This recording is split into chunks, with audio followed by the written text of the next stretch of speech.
Right, Fig 3.1 shows two children balanced on a seesaw. A seesaw is a length of wood which rotates about a central pivot. So we have child A and child B, right? We are given the length from the pivot of child A and also the length from the pivot of child B, right? So this is a question on moments, right? So what we need to remember is that child A, since the force is pointing downwards, it means child A is going to give us the anti-clockwise moment. Anti-clockwise moment. And then child B will give us the clockwise moment. Clockwise moment. Right. So that's the starting point probably. Right. Part A is saying child B moves 0.05 meters further away from the pivot. Right. So initially child B is 0.8 meters away from the pivot. So that means we are adding 0.05 meters further away, right? So that means we are coming to this point, right? Just give me a second, let me use it. Right, from there we add another 0.05. right, my color is not clear there, let me use a different one. Right, good. So we're adding another length there. Okay, so the child is going to move further away by 0.05. So that means we are now saying 0.80 meters plus 0.05 meters there,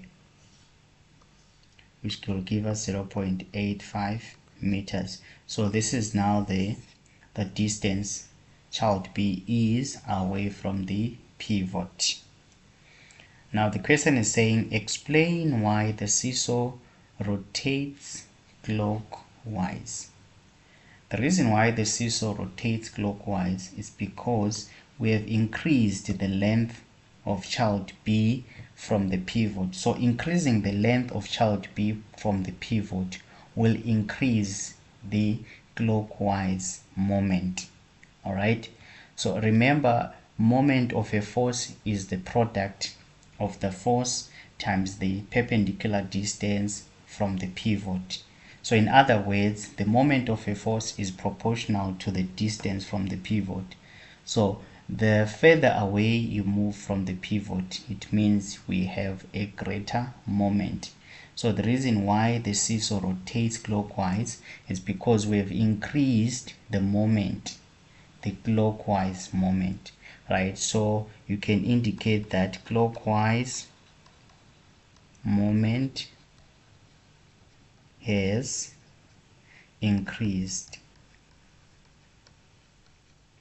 You can put it in any way, but the whole idea is to highlight that we have increased the clockwise moment. All right. Right. Child A puts on a backpack and the seesaw now balances. So when child A puts on a backpack, it means that we are increasing the force which is due to child A, right? So now that means it's going to counter that increase in B. So at the end of the day, the seesaw will end up balancing. So it's like we're adding some weight here on this guy. This guy is putting on some weight as well. All right, that's a backpack. So you're putting on some weight. So that means the total force now from child A is W, which is the weight of that backpack, plus the 450 Newton. This is now the weight due to child A. So the question is asking us to calculate the mass of the backpack. So I know most of us would want to rush to say weight is equal to mg, but first of all you need to look at analyze the context of the question. We are dealing with moments here. So since if the child puts on the backpack and then we are back to balancing the seesaw, it means the clockwise moments and the anti-clockwise moment now will balance, right? So this is what we are going to do. We're going to use the principle of moments. So we're saying at equilibrium, balancing means that we're at equilibrium.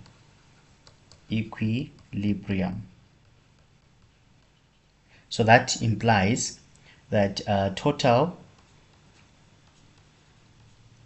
or we can say sum of clockwise moments equal to sum of anti-clockwise moments, than to use the word total. Right, sum of clockwise moments equals sum of anti-clockwise moments.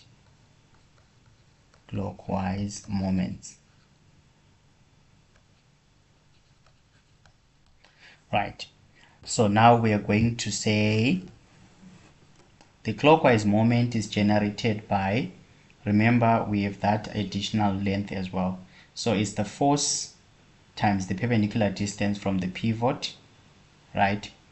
So we are saying the force is 900 newtons, 900 times 0.85.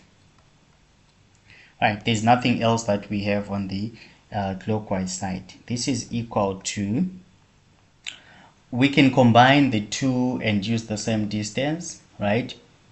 We can say, right, weight W plus 500, so 450. Or maybe to make it easier, let's just say the weight times, we're assuming it's of the same length probably from the pivot, which is 1.6, plus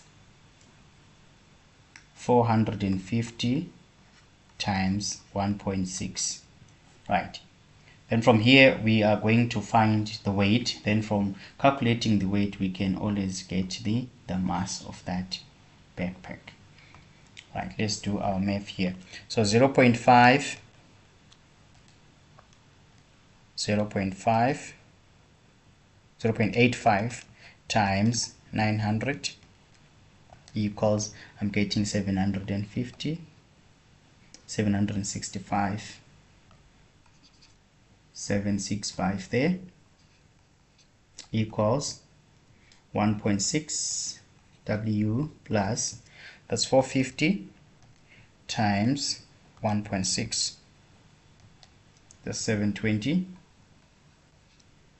765 minus 720 equals 1.6 W,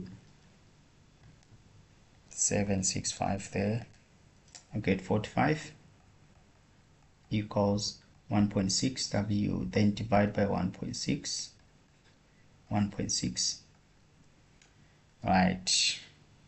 So 45 divided by 1.6, right? This gives me 28.125.